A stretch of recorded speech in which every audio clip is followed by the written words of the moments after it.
Ladies and gentlemen, welcome and thank you for tuning in to Pregnant Stallion Radio. And we are live! It's unbelievable! The powers of the internet are here because we have Soft Magnifico back with us again from the moving madness and the tornado madness and whatever it was before then.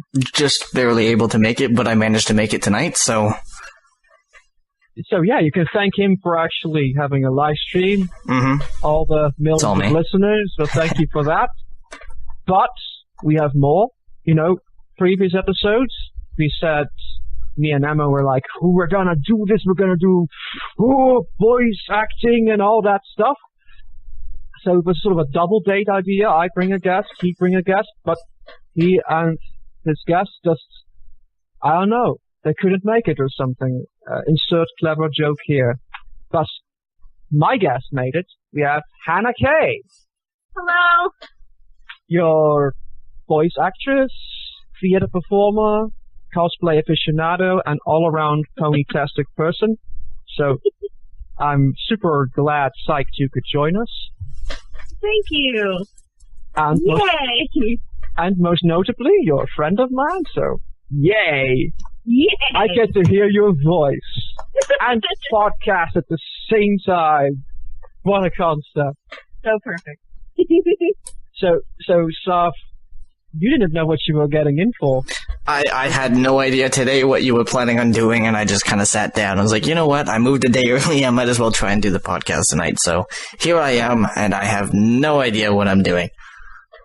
Yay! And I drank a lot of tea. I had like 3 cups. That's pretty good. I'm pretty tired now, I think.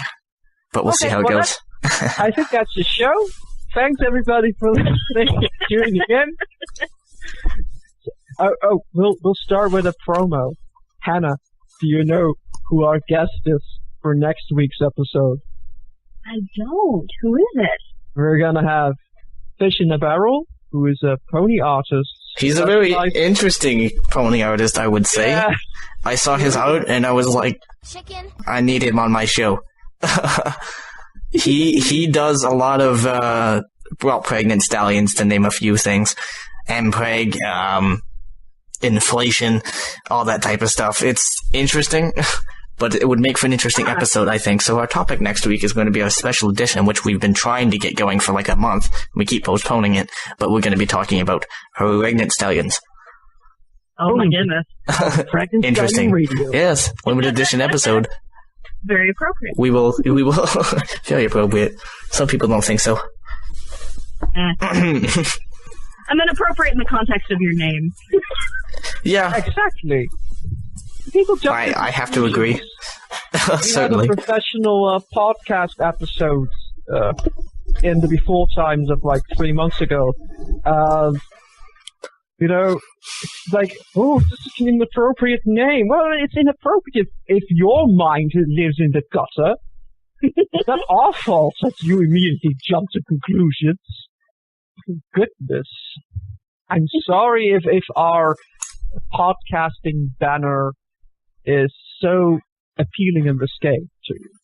But we are mature adults in... Nah, actually not, but... I was like, speak for yourself. Well, we don't mind. We can do it. We can run with it. We are cool like that, yo. Yeah. You're with it. So, but no, you can still email and whatever your questions your way over to us when it comes to Pregnant Stallions. Nobody has done it yet because I think everybody is as clueless as we are. This is uncharted territory that we're wandering into here. Yeah, what would you ask? I only have one question, really. That's the episode. Is basically why. Why? I was thinking something along the same lines. And you know what? Maybe we should ask our dear artist guest that next week. Why? Why are we? Yeah. Why? It's a good starting question. It's also an ending question. It's the only question. True, yes. But that is next week. This week, we're gonna talk about voice acting. And since you're the only true voice actor here. Hannah, you're gonna have to make all the content. That's not really fair to the guest. No pressure. I just want to say beforehand, before our guest starts up there, that I've kind of had an interest in starting up and doing different voice work because I've got myself my fancy microphone. I just don't know how to use it. But I mean to get out into that kind of area, but never really been able to find something that would fit me too well. Yeah, it's difficult to get started. Yeah, Hannah. How do you start with this stuff? Well, yeah, let's start with starting. Start with starting. That's a good place to start, I guess. I would say just start with messing around with your voice and figure out where your normal speaking voice sits, and then try messing around with it, because you can't really start voice acting until you know what your voice can do. And then start looking for projects that you can start auditioning for. And I've had a lot of people, when I go to conventions and things like that, ask me the same question, like, where do I start? And it's like, just audition for everything, because you have nothing to lose. Literally. Like, the worst that they can tell you is, no, you're not suited for this project, and then you just kind of go, well, okay, I'll just find something else, So, mess around with your voice and figure out where it sits and have fun with it, and then audition for stuff. Wait, Hannah, you don't, when you're rejected, you don't go, how dare you! I am the perfect voice Well, for I mean, you could, I guess, but it's not very beneficial. But So. I think I had a thought here. Now it's gone. But No. So much for from the actual recording. But people on the live stream, they could hear I had. Not anymore. It's gone. Oh my goodness. Yeah, I had some wine. It's gone to my head. Oh. How did you get started then? I mean, it's good to start with your natural voice. That's about the only thing I would have been able to suggest, actually, because it's the same thing with singing, and quite a bit about that. And you have to master your natural voice before you're going. Right. Straight. Well, I've always loved cartoons. Like, they're pretty much the only thing I watch. And it wasn't until I was in about middle school that I realized that being a voice actor was a thing that you could do. Like, I was like, oh, people make their living doing that. I want to do that. But I've been in theater since I was 8 years old, and so that's a form of acting. So I was already really used to, acting and that part of voicing. And I guess when I started getting into the pony fandom, I found out that they like to do voice projects, and I was extremely lucky, because when I auditioned for the vinyl scratch tapes, that was one of the first fandom things I ever auditioned for, and I got in. And it was a total fluke, and I was super lucky. Yeah. No, it was not a fluke. You were the perfect vinyl. I heard it myself. You're exactly vinyl scratch. You're exactly vinyl scratch. So it's not a fluke. It's not what you did. You came in with all this baggage, and I think there's so many radio plays on, and a lot of female parts, and the internet. There's lots of boys, so yes. who can't do the fantastic raspy vinyl voice. So I think that would you say that you have strong assets in a big field here, or what? Yeah, I guess so.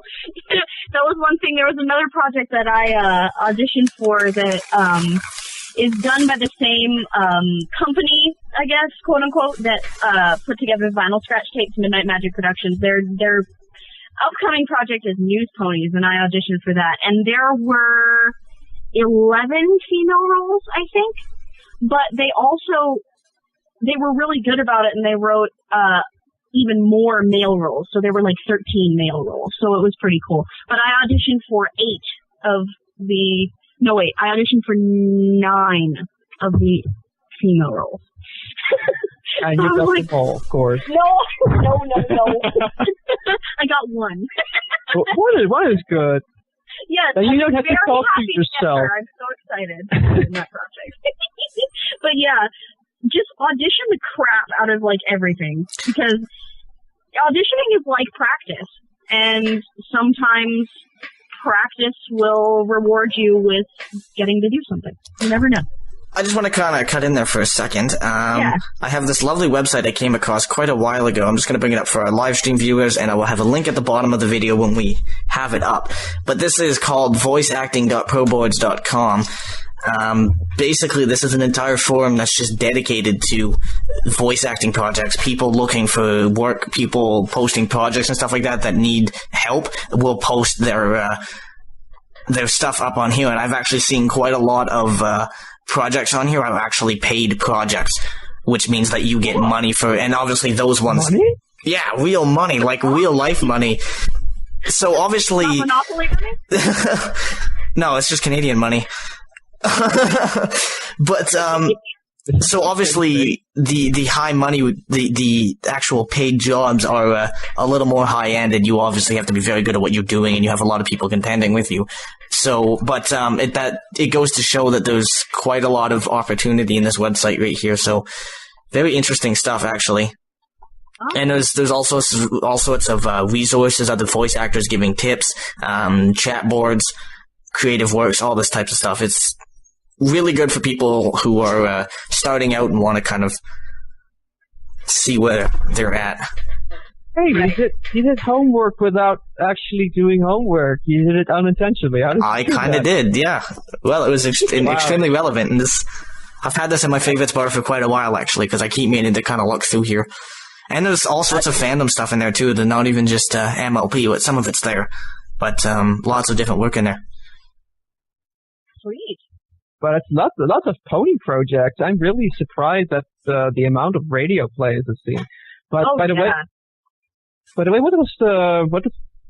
does the Midnight Magic Productions live again on YouTube? Where do they live again?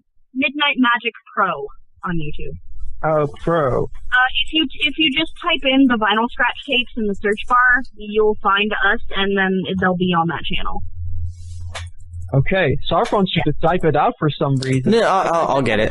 Live stream or something? Okay. You know, we could have saved time from butting into the live stream, but yeah, whatever. I think it's like this. People can use the internet. Okay. But if you just go to YouTube and type in the vinyl scratch tapes, you'll find us. So here we have it here. Because that's the main project on the channel.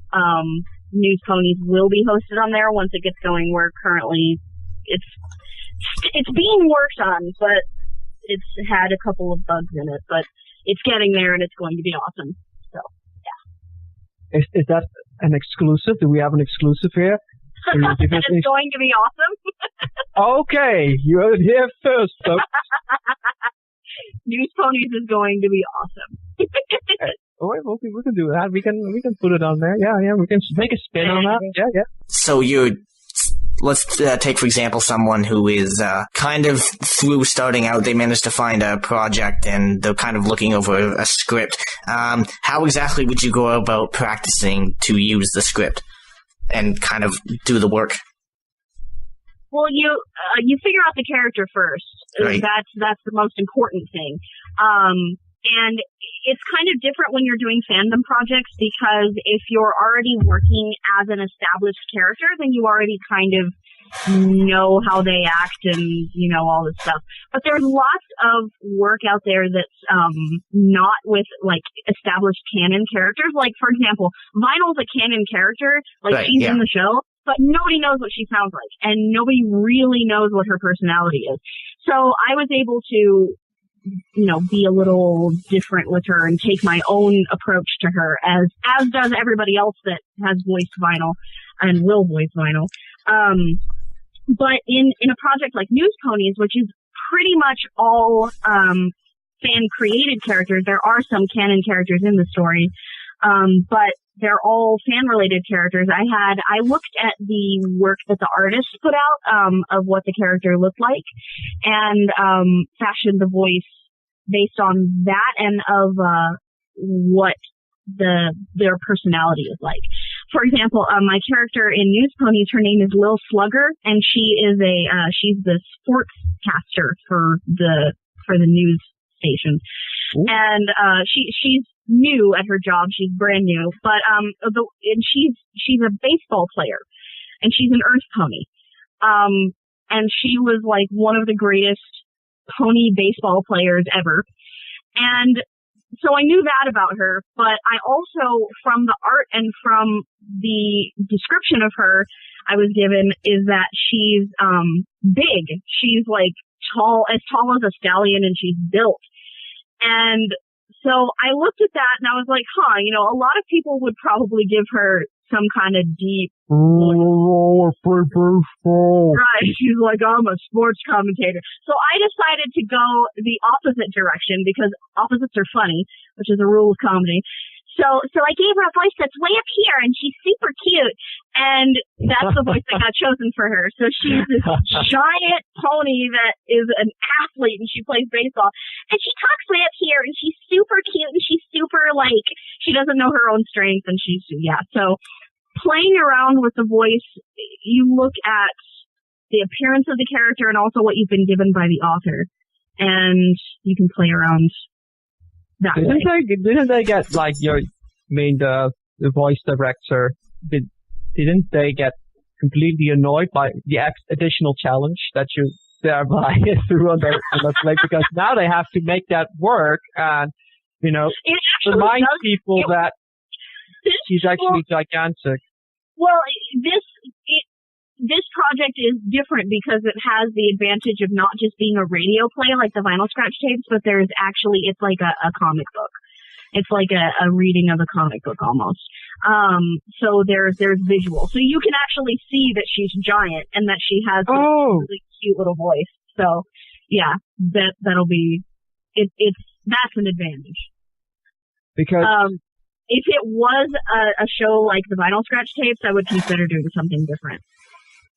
I was just thinking about the contrast there, because on the vinyl scratch tapes is basically like a transcript. Am I right? It's like, right. Yes. Mm-hmm. And then by the dialogue, you infer as a listener what's going on. Right. When either pony goes like, "Hey, don't punch me in the face," oh, she's getting punched in the face. I get it. Exactly.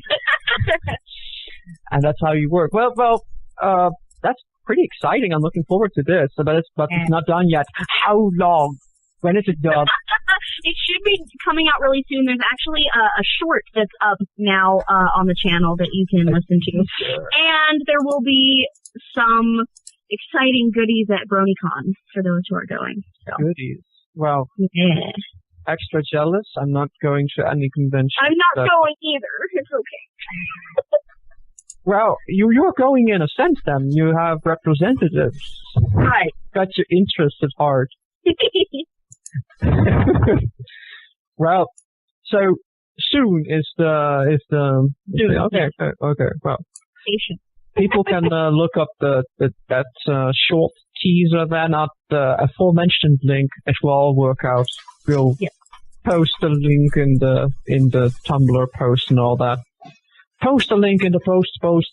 Okay. The post. Well done.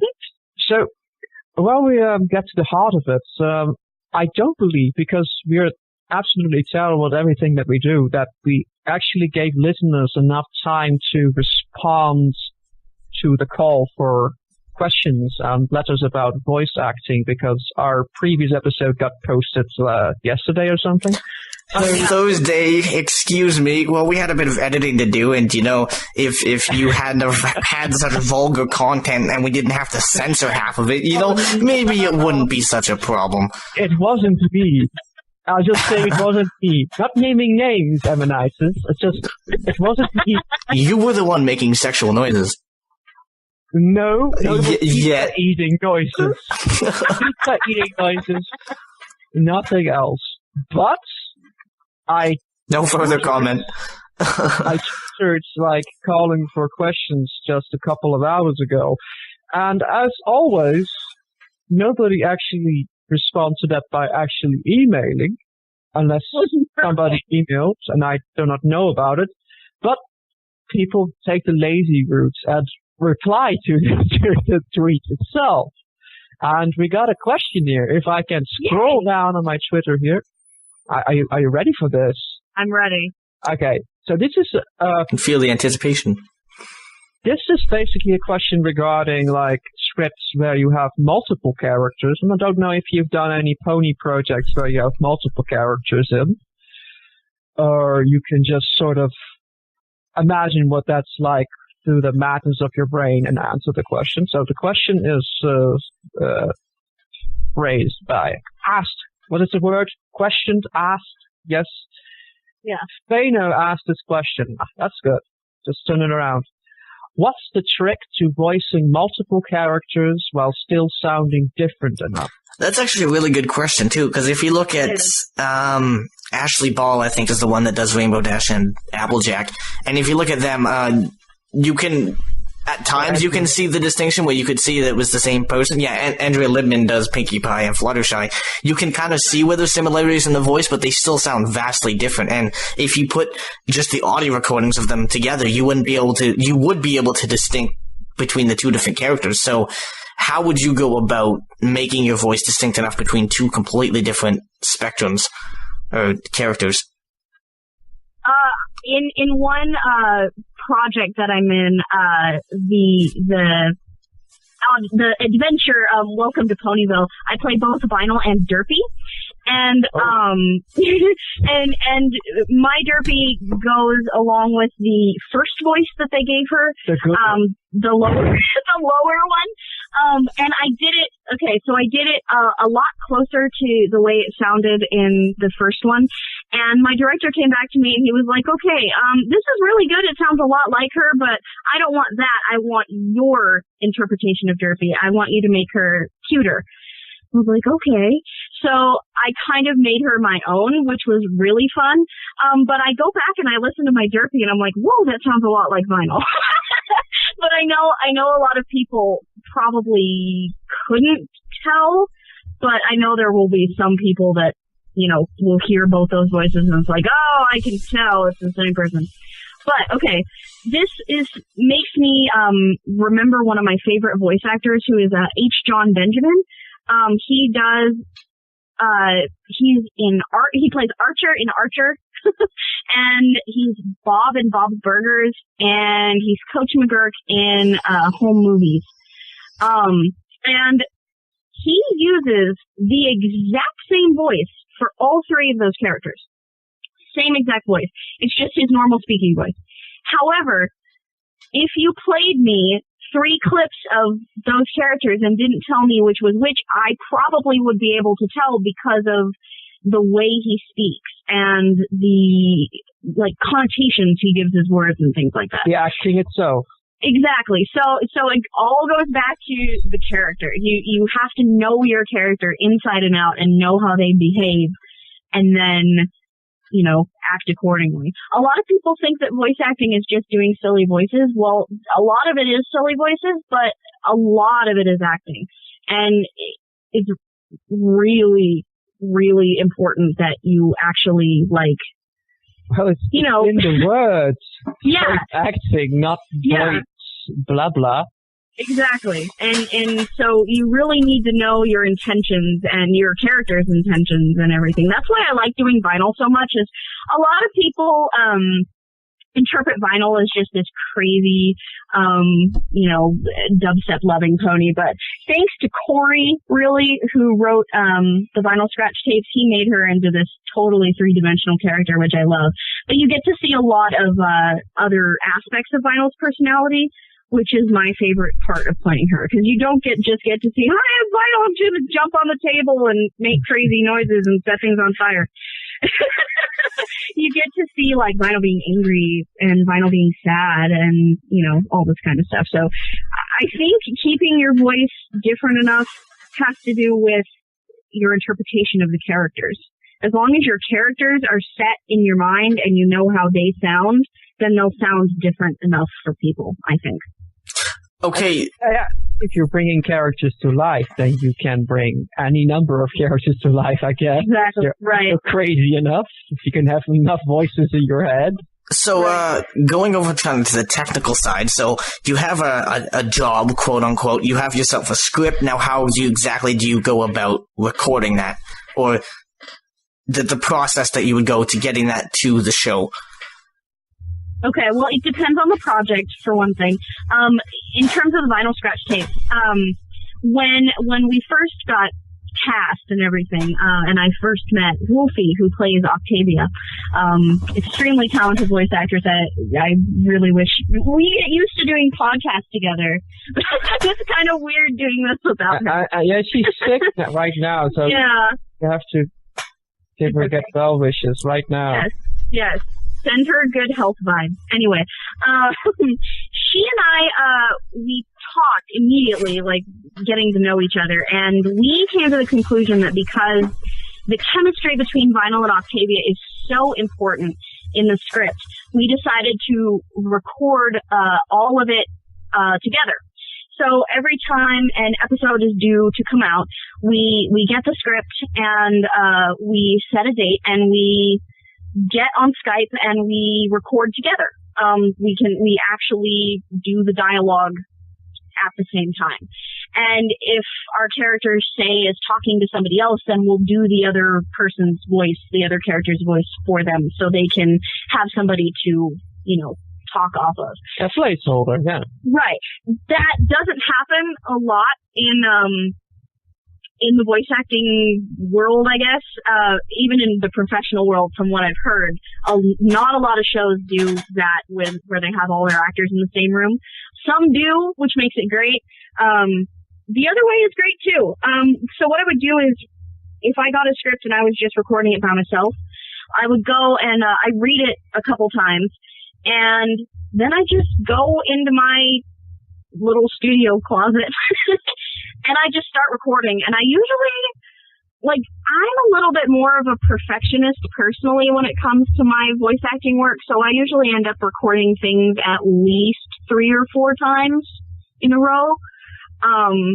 And then, so I'll record it all the way through, and then I'll go back and I'll listen, and I'll isolate the lines I don't like, and then I'll re-record those, and then I'll listen to it again, and isolate the lines I don't like, and re-record those again. And sometimes I get frustrated, and I just re-record the whole thing again. But that's just me. I know how Wolfie works is she records everything, at least for the vinyl scratch tapes. I don't know how she does this with everything else that she does, because she's in a lot more projects than I am. But in the vinyl scratch tape, she records everything in one sitting and then sends it in to our editor and says, here you go, because she's of the belief that what she does the first time, her organic reaction is exactly how it needs to happen, which I love.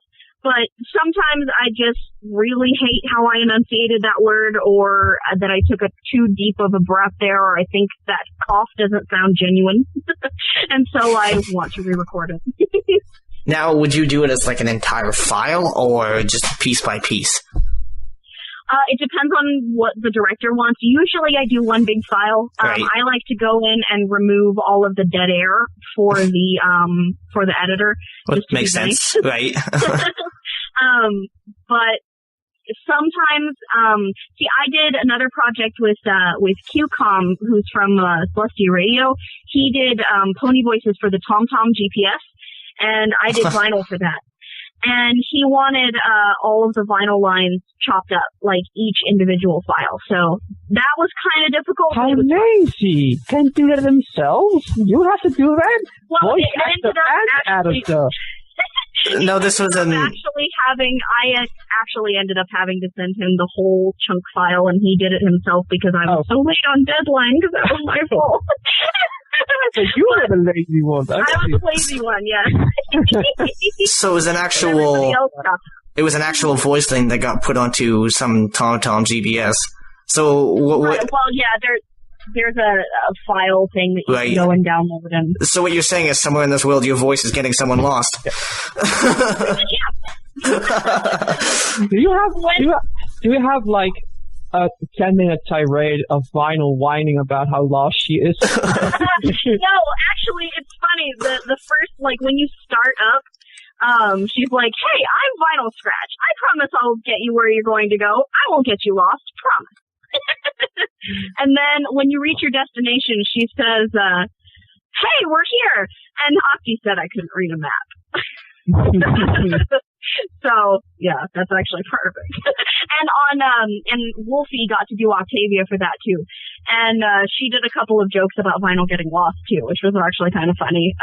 When you get on a ferry, Octavia will say, all right, now take the ferry and don't jump into the water like Vinyl did. What a pity I don't have a car. I know. I was like, I don't even have a TomTom. I can't listen to myself. Dad, I wanted to have a car, but now I suddenly want to have a car. Just driving. There's a lot of really good characters in that one, too. He got Bald Dumbo Rat to do Derpy, and there's a whole bunch of characters that you can get. The Big Mac one is really cool. I like that one a lot. So to jump back a little bit to the matter of voicing multiple characters in a single project, and if you're doing it in a single take, like for example, in whatever project, you say basically it doesn't really matter how different the voices are, so long as you give them the true character acting. Well, for one, I wouldn't, if I had to do a scene where Vinyl and Derpy were talking to each other, or Vinyl and Twist were talking to each other for some weird reason, I wouldn't record it in one take, switching back and forth. That's just me. I think that's kind of silly. I would do Vinyl lines and then I'd do Twist lines. It probably would be funny to see what chaos would happen if I tried to flip back and forth. Especially if it was like an argument. Vinyl would come out with a list all of a sudden. That'd be comedy gold. It'd be great. But I would do them separately. But I would say, it definitely has to do with your interpretation of the characters. And if they're solid in your mind, then it probably will turn out okay. Yeah, I guess the danger is when you're acting and you find like, oh, this sounds like me, then it's your personal voice invading characters. Yeah. All right. You definitely have to get other people to listen to your work sometimes, because it just gets so annoying listening to your own voice. So do you ever send your stuff into the voice director or producer, whatever, and they say, once more with feeling? I've got that a couple times, actually. You really?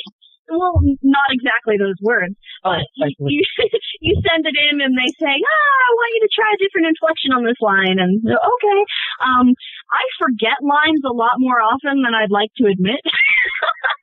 So I have to send in like one line to my director. I'm like, sorry. I actually did that yesterday. I forgot. I forgot a line for a project. I was so mad at myself. But yeah, so I did an audition and I got this role that's for an older character. And so I did her lines, and sent them in for the first chapter. And they said, okay, could you try making her a little bit older? She sounds a little young for our taste right now. I was like, oh, okay. So I went and I did it again and lowered my voice and made her seem a little older, at least to my ears, and sent them those lines. And then they were like, oh, Potter, listen, we're going to use the first take anyway. So I was like, oh, okay. And I asked the editor, like, is there anything new I can try? I'd be willing to do it again if you want me to. And he said, in listening to them back to back, the first time I did it a little slower than I did the second time. And they actually liked that subduedness a little bit more than like the lower pitch. So, it just depends on your director, really. And if you're lucky, you get a good director that actually gives you feedback like that. Like, I love that. I have a couple of people that I've worked with that basically just send you the script and you send them your lines, and then they're like, okay, this is what's going in. Like, they don't give you any feedback or anything. And that's okay, you know, but however your director wants to work, cool by me. But I'd really personally, like, I like feedback. I like it when my director goes, hey, I like it when you did this line. Next time, can you do it like this? Or can you redo it like this? You know? Well, yeah, I mean, you're not settling for good. You want awesome. Exactly. Right? Yeah. Right. Makes sense to me. But syncing up your mind with the director or producer can be, I imagine, quite challenging. I mean, you mentioned like you have an original character or an actual, well, semi-original character like Derpy or Vinyl Scratch that have no real established canon character. You have to brainstorm with them and wait a minute, do they sort of assume that you're of the same mindset by how you voice them when you're doing your audition or something? Pretty much, yeah. I think the audition is definitely a big part of it. I got the Derpy role in that adventure as kind of a fluke because I was on a call and I just imitated her just to kind of be silly because we were talking about Derpy, and I imitated her and he was like, oh my god, that was great. I was like, what? He was like, do you want to voice Derpy for us? I was like, oh, I'd love to. If you don't have somebody else in mind. He was like, no, go for it. I was like, okay. Oh. That's one of my favorite parts I get to play. Like, I love playing her. She makes me so happy. So that's basically the voice actor equivalent of like telling stories at a dinner table and then realizing after a while that the person opposite of you is Steven Spielberg and they love your story. Right, exactly. Exactly. It doesn't always happen that way, but when it happens that way, it's like, yay! You have I personally think that the Vinyl Scratch that you portray in the Vinyl Scratch tapes, that Corey, the producer, or he's also the writer of the story originally, right? Right.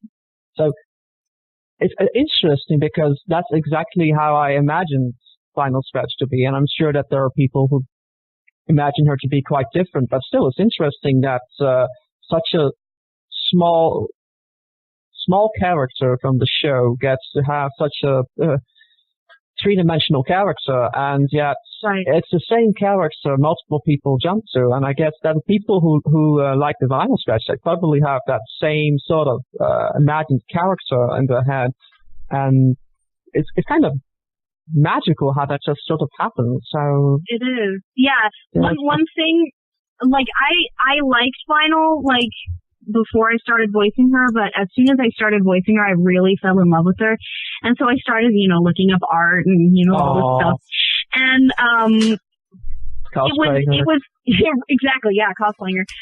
And it was actually like a little difficult for me for a little while because it was hard to remember that she's not my character. Like, she belongs to everybody. And so there's lots of other interpretations of Vinyl out there. And lots of them I like, and then there are some that I'm like, oh my god, how could you interpret her that way? And then I have to rein myself back in. I'm like, whoa, not everybody thinks Vinyl is the same way that I think Vinyl is, Oh my god, it's magenta eyes, not red eyes. Oh, the eye debate, oh my lord. It's not trivial at all, honest. Not at all, no. But yeah, it was kind of difficult at first, and like now I'm totally okay with it. I'm like, you can think whatever you want about her. I like my Vinyl, and that's the way I'm gonna play her. But yeah, but at first it was kind of like, no, don't make my baby like that. Especially since she doesn't have a canon personality. Like, it's different with Pinky because like Pinky has this canon personality and we know her, and if somebody's interpreting her in a radio play or something like that, totally different than the Pinky we know from the show, it's like, whoa, okay, you need to rethink what you're doing, unless they're doing it for a specific artistic like take on it. Mass murderer. I wasn't going for that, but okay. I'm there for you. I can do that. Terrible it is, but you can imagine that the vinyl scratch art that you do like is actually fan art for you. Oh, I wish. It's not being full of yourself, honest. It's your character. That's how it goes. So, Sarp was asking for time. Are you going somewhere, Sarp? Am I? I don't recall saying that ever. Time. Oh, you typed it. Right. Right. Oh, it was ages ago. Mm-hmm. See, I wasn't paying attention. You're late to the party. Yeah, apparently. So what more advice do you have for people getting into specifically voice acting in a casual manner, like in the Pony family? Because I'm sure that people who are really want to dedicate themselves full time to it, they will get started and they will go, I'll do whatever it takes. But what if you're just a casual voice enthusiast that wants to find a way to maximize the small amounts of skill they have, get into a project? What do they need to do? Is there a secret method to this? Secret method. Audition for everything. All right. Everything that you can find that you that you can think up a voice for, audition for it. Because if you don't get in, it's practice, and if you get in, you get to meet people, and through those people, you can get even more projects. So audition for everything. And you'll be pleasantly surprised with what happens. And so if maybe somebody is listening to this and they're thinking, oh, that voice. Oh. That voice. The glorious voice. That voice, my friends, is the voice. That you don't think you can do. Like, one of my friends, she has kind of a deeper voice, and she recently told me that she got a part in a project, I guess, and she sent me a sample of the voice that got chosen, and it's super high pitched, and I was like, wow, that's so cool! Like, I didn't expect that voice to be coming out of her mouth, you know. So try stretching your voice into different realms where it can go, you know, and try accents, because accents are fun. And for that matter, didn't you and Wolfie basically expect to get each other's parts in the vinyl scratch tapes? Yes. But I can't imagine you as Octavia. It was so fun. I know. Yeah, when we auditioned, I really wanted Octavia, and she really wanted vinyl, and we got the other way around. Which is just funny because I'm not burdened by that. So this is just how vinyl scratch in my head is supposed to sound. And apparently Corey agreed with my great vision. Oh, of course. It's all me. It's really funny because when we first started talking, we got on a Skype call together when we first met. And Vicky and Wolfie was like, "Whoa, your voice sounds like my voice sounds to me in my head." And we've been on calls, Skype calls, and things like that, podcasts and things, and people can't tell us apart sometimes. Like, they'll think that I said something when really Vicky said something, or Wolfie said something, and so it's kind of interesting. We have similar voices, but the characters are so different. So it's kind of cool. Which just goes to show that it's the character, the acting that does it. Exactly. Not a moment during that show that you can make. There's no mistake. Right. So let me ask you on a question that's totally not redundant and never asked before. Oh dear. Being with the popularity of the vinyl scratch tapes, have you ever gotten a level of hatred or really bad criticism when people are going, "Oh no, this is awful, this is the worst voice I've ever seen," and that sort of thing? Have you ever dealt with that, and how would you deal with it? When the first episode of Vinyl Scratch Tapes came out, every YouTube commenter loved Wolfie's voice. They were just like, "This Octavia is awesome." And I got a mix. I got both, this vinyl is awesome, and, you know, I really don't like her. And it was kind of unfortunate that came out around the same time as Epic High Time or Epic Love Time, whatever, came out with Noah King, the other fan and favorite voice of vinyl. Yeah.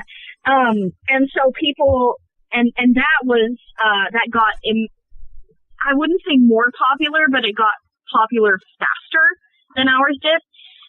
It had a huge boom. And so people were right away comparing me to her.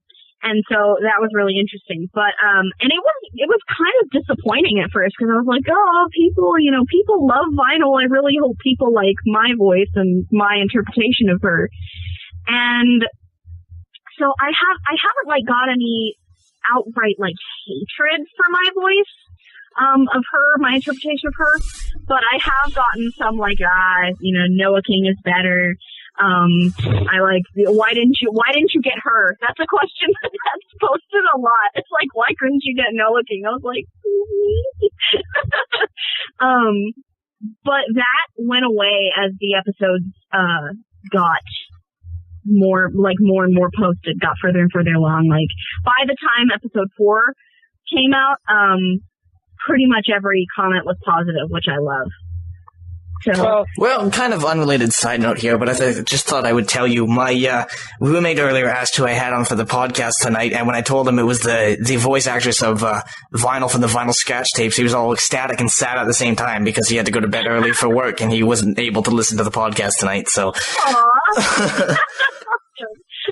I had a friend of mine text me, and they said that their friend had pulled up a video for them on their phone and was like, "Hey, you need to listen to this." And they looked at it, and it was the Vinyl Scratch Tapes, and they were like, "Yeah, that girl's my best friend." And they flipped out. They were like, "What? I love that." It makes me so happy. Oh, but anyway, people, I personally don't think that you can even really judge the show based on the first episode. I mean, hardly. You can't really. It's like Star Trek: The Next Generation. You don't just. You need to get into it a bit and give it some episodes. Let people get accustomed. But for the record, I don't think it's necessarily the case that people listened to the other Vinyl voice at the time and decided that, oh, this is now Vinyl's voice. I think it's just Octavia is. I think. Everybody has this particular posh voice in mind. Pretty much. And Vinyl Scratch, apparently, there is this particular direction, there's another direction, there's multiple ways to go with it. Like, does she listen to dubstep or punk rock? There's all sorts of variations possible. Yeah. I think it might just be that's what I love about her, actually, that she's so widely interpreted. I love it. Yeah, and again, multiple possible eye colors. Exactly. Well, actually, whether you choose to hold it canon or not, I actually happened to watch Equestria Girls today, and they made a point of taking off Vinyl's glasses, and they were definitely purple. Or magenta or whatever. They were not red. Magenta. Again? They made a point for season 2 finale. Yeah, but there was all the shading and stuff like that. Nobody could be positive anyways because I feel kind of bad. But, because yeah, but you could open it up in your video editing and actually discern the hue rather than the actual brightness of it, and it's 100% certifiable magenta. So. Mm-hmm. So no reason to flip out. But why did people flip out over that again? Oh, I don't know. People's headcanons and things like that. Kind of going back onto this. Maybe she's wearing context. Not judging. Context. It's a trick. Going back on the not judging an episode by its pilot thing, I think MLP is definitely a fantastic example of that because, if I was judging the show on the first 2 episodes, I personally, maybe some people did, I did not like the first 2 episodes because they were the cliche, childish, they fit into kind of the genre that the show falls in, and comparing that to the rest of the show that we've seen so far, I think that there's definitely like a huge difference, and that the rest of the show panned out gives you a different idea than what the first 2 episodes are. Well, whether you choose to like, yes, thank you. Whether you choose to like the first 2 episodes or not, there's definitely a huge difference between what you see in the first couple episodes and then what you have further in the season. I mean, they're kind of judging or figuring out what's fitting into place by then, but I think it's plenty sophisticated. I mean, it's I personally love the first 2 episodes, so there. And there was one point, and I forget where I heard this, but Ashley Ball, I think, mentioned that she actually changed the voice for, I think it was Applejack. She made it a little lower after the first couple episodes because she couldn't really distinct between Applejack and Rainbow Dash. So if you look at the first 2 episodes, her voice is actually a lot higher than what it is for the rest of the show. Right.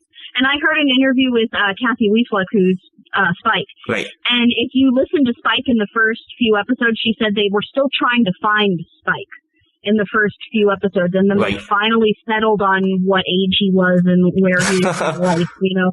And so in the first few episodes, he sounds much younger than he turns out to be. But I think it works out. Don't you think that kind of works out? Because I think Spike matures as a character because of the main 6 interacting, because you kind of have to imagine Spike is just locked up in the library with Twilight Sparkle, who's for all intents and purposes basically his big sister. So then interacting with friends of friends and friends, I think Spike turns into this clever sort of fellow.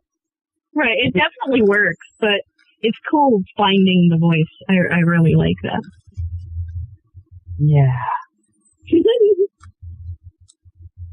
That actually happened with me with Vinyl too, because in the first episode she sounds drastically different than she does in the last episode, and that's just me settling into her more. Right, and I think that's definitely something that happens to a lot of voice actresses and actors as well, is that you kind of find your place as you're going along. You can't really...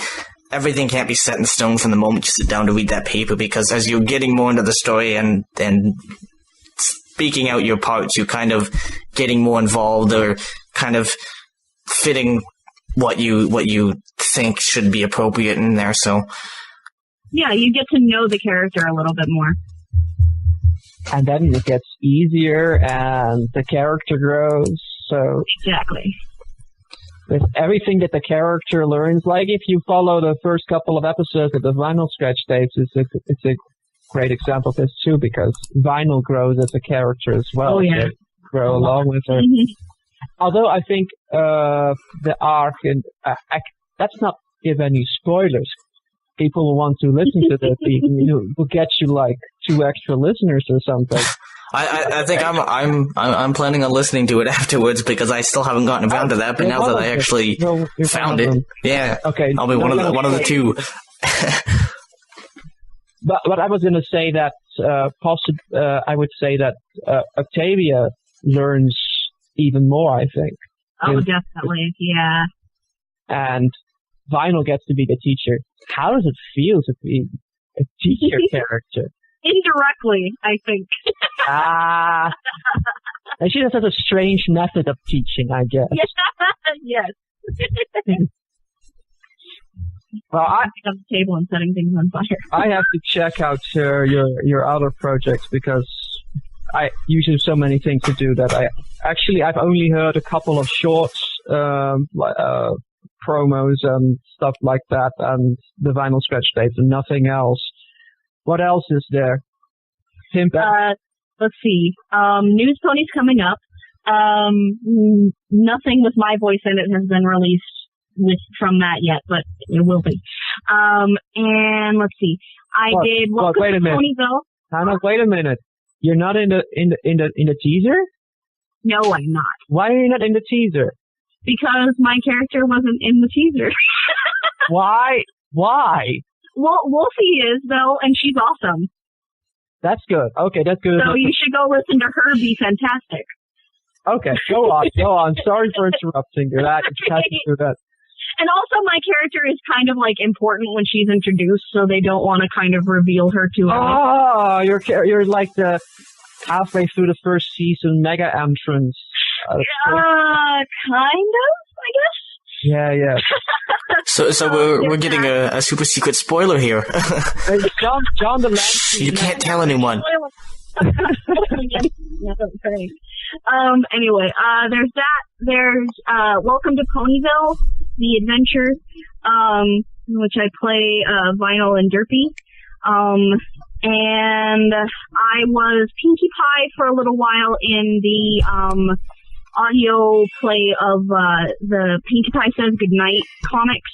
That was very short-lived, but it was very fun. It was the only time I've ever gotten to play Pinkie in anything, so I was very happy.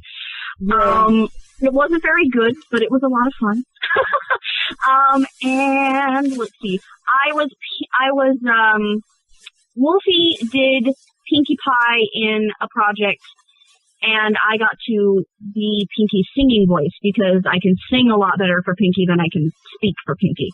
So I got to sing for Pinkie a little bit in that. Which is ironic because that's kind of true to the actual Pinkie Pie character because she has a different singer too. Yeah, we talked about that. I was like, I love it. And let's see. I've auditioned. I did a short with Pony in a Box that was with the Doctor Who's Adventures crossover with the Vinyl Scratch Tapes universe. So I got to be Vinyl meeting the Doctor, which is great. And I did a short for Pony in a Box, which I don't think has been released yet. I'm not sure if I can talk about it. I really don't know if it's been released yet or not.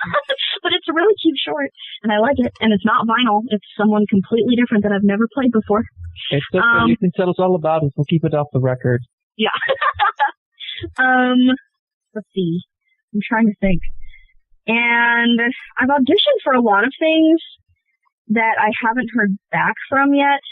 Oh, and also the current running project is I'm playing vinyl in a reading of Allegrezza on YouTube. So yeah. I think people will be interested in that. That's definitely a pretty big deal. I would think. I will send you the link so you can put that in notes and stuff. Oh, for sure. Awesome. Yeah. That's actually, they recruited, me and Wolfie to do that. So it's the same Vinyl and Octavia, just, okay. Well, it's the same voices, but it's the different interpretation of the characters. So yeah. But wait, you're not in any project, voicing Twist yet? No, I play Twist on Celestial Radio every so often. You do a great Twist. You have perfect Twist.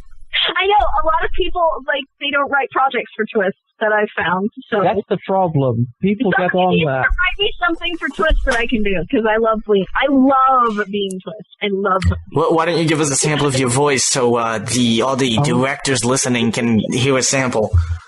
All right. Sell yourself. What's a peppermint stick? I made them myself. They'll make you smile. That was pretty spot on, I think. Perfect.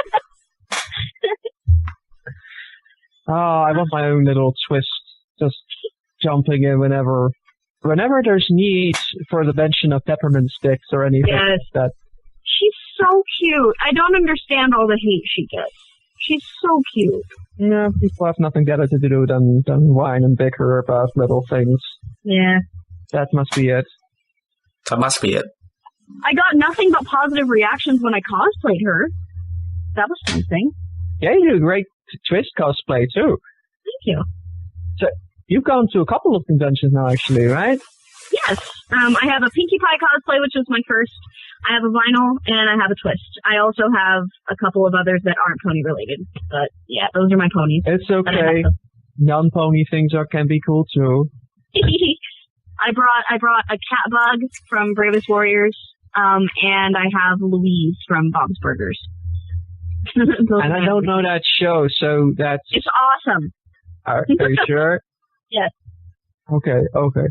I'll try to keep it in mind for when the stars align and I have free time or something like that. Free time? What's that? It's a time so there's nothing else.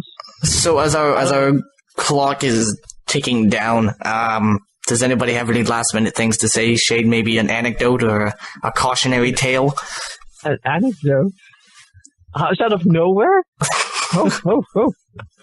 I'm thinking about if I can contribute to the actual topic in a way that actually adds something. That would be a refreshing change for you. I'm just kidding. I'm too busy thinking, so that completely slipped by.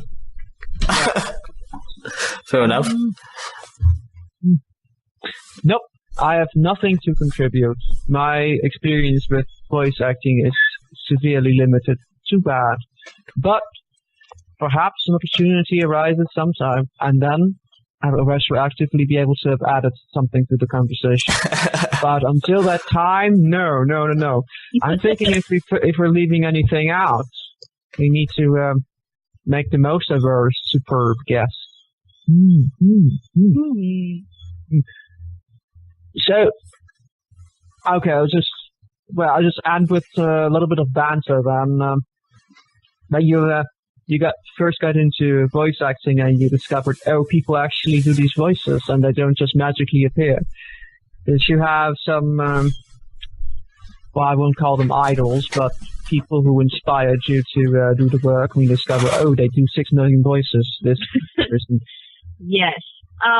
My favorite cartoon ever since I was about 12 is Ed, Nettie, and the voice work on that show blows my mind. Even now when I watch it, I just love it.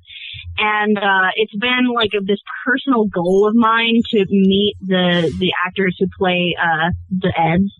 And this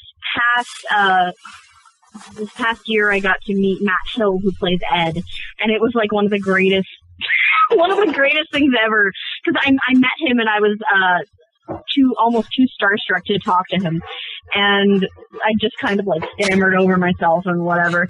And then because it was at a convention, did you actually come to the convention because of this pony voice work? Because yeah, he did. Soren.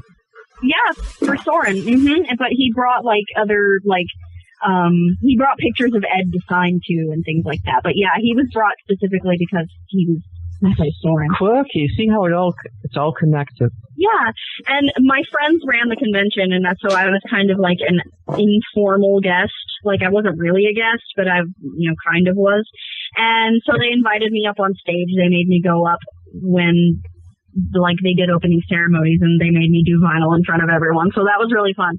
But Matt Hill was there, and he heard me do that. And I went back over to get his autograph later, and he was like, "You didn't tell me you did voices!" And I was like, "Yeah." So it was kind of cool. So I got to talk to him about voice acting and things like that. So that was one of the greatest moments I've ever had, meeting an idol. But yeah, all the Ed, Nettie actors, people like D. Bradley Baker, and of course Tara Strong. She's incredible, and all the pony ladies really, and let's see, Tom Kenny is amazing. D. Bradley Baker. Yeah, I like voice actors. There's so many that I wish I could meet, but the boys behind Ed, Nettie are my main goal, and I have one Ed down, so I have the other 2 to meet. Yeah, only 2 to go. Yes. And you'll have still a couple of years of your lifetime to accomplish this. So I think you're ahead of schedule. Yes. Although I guess you have to hurry before their time is up.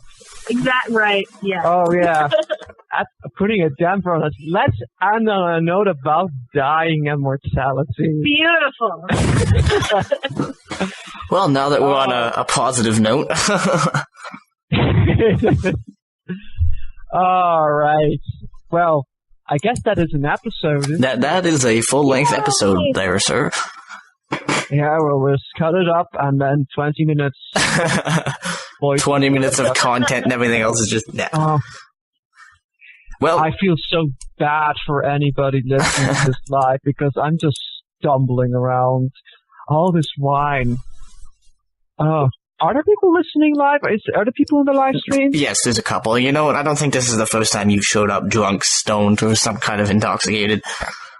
Oh, right. You can't take this job seriously. Come on, man. It's not about people other than me being used to it. Still have to get used to it. Fair enough. Then I have another episode being sober, and it's like, oh yeah, everything is so easy. I actually have my thoughts collected. And then next week, we're talking about stuff, right? Interesting. Well, people, there is still amazingness to come next week. Do not forget. Next week is a super special edition limited episode that we've been waiting so long to have, and we keep having to postpone it because things aren't working out and power failures and moving and things like that. But we have Mr. Fish in a Barrel, and if you're not familiar who that is a artist on Fur Affinity who does a lot of Mpreg stallions and other such strange and weird styles, and it's so wacky and crazy. I am in love with this guy's art. It is insane. That's an interesting way of putting it, but so I'm definitely I saw his art, and he's got all these pregnant stallions and things like that, and I have to have this guy on my podcast immediately. Are you gonna listen and discover the truth? The truth about pregnant stallions. We will uncover the truth. I think you should listen into this because this is something that affects everybody. This is something that affects you, your neighbors, your teachers, your psychiatrists. This will shatter our comfortable societal reality as we know it. Nothing will be the same ever again. This changes everything. Yes. I'm excited. That's a good answer. I like that answer. Oh, Hannah, I'm gonna put you on the spot. How about we put you on the spot to say the good night and do it in a cool voice? Do it in a cool voice. A cool voice. What exactly am I supposed to say in a cool voice? Oh, well, you didn't give me a script. Before she does, scripts. What are those for?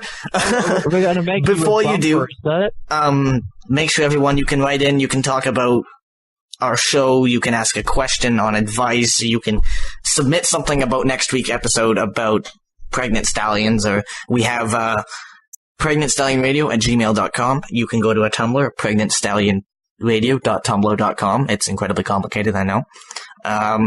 Or you can even email us for the personal show, which is crusadersadvice@gmail.com.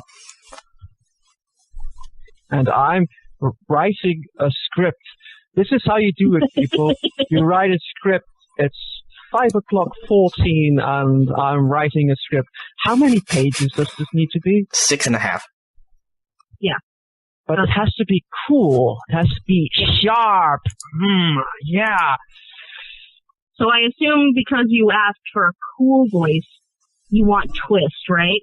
I was thinking about vinyl. That. Oh, that kind of cool voice. But the twist is the coolest of the cool. How do you get more cool than that? Okay. Is that a good one? Is that a good script? That is brilliant.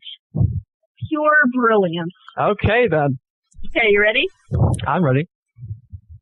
You've been listening to Pregnant Stallion Radio, the only station with a 9-month delivery time.